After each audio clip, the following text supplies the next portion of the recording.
The world witnessed a shocking twist.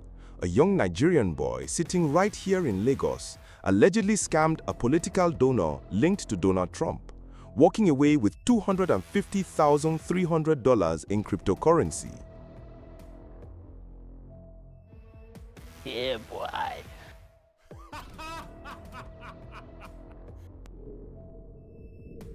Yes, it's real, and it shows a side of Africa you rarely hear about.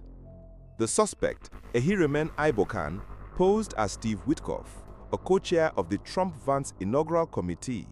Been good talk.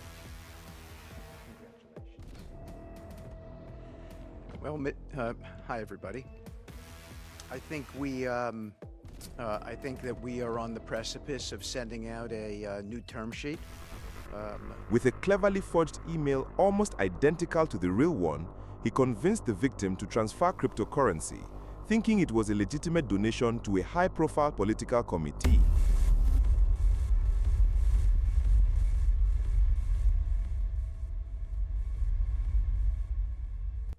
The money flowed into multiple wallets.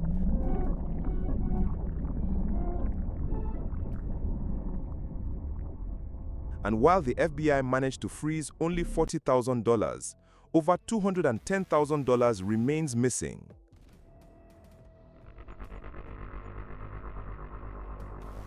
How he did it?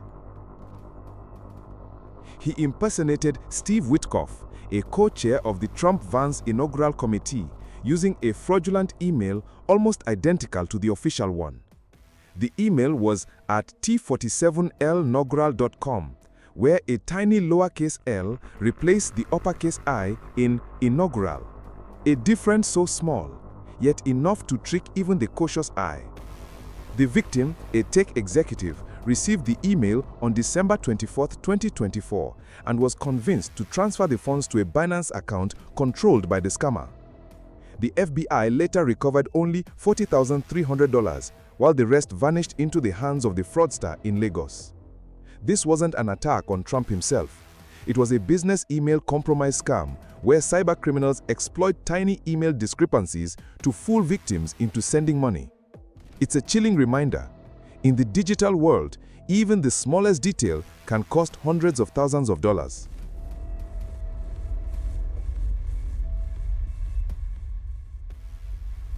This story is not just about money, but about why so many young Africans are being deported from countries like the United States, the UK, and Europe. It is a harsh reality, a land so deeply spiritual, where prayer fills the air, yet some youth have turned to schemes, scams, and online fraud. Africa is one of the most spiritual continents in the world. People here talk to God, go to church, pray, and believe in blessings.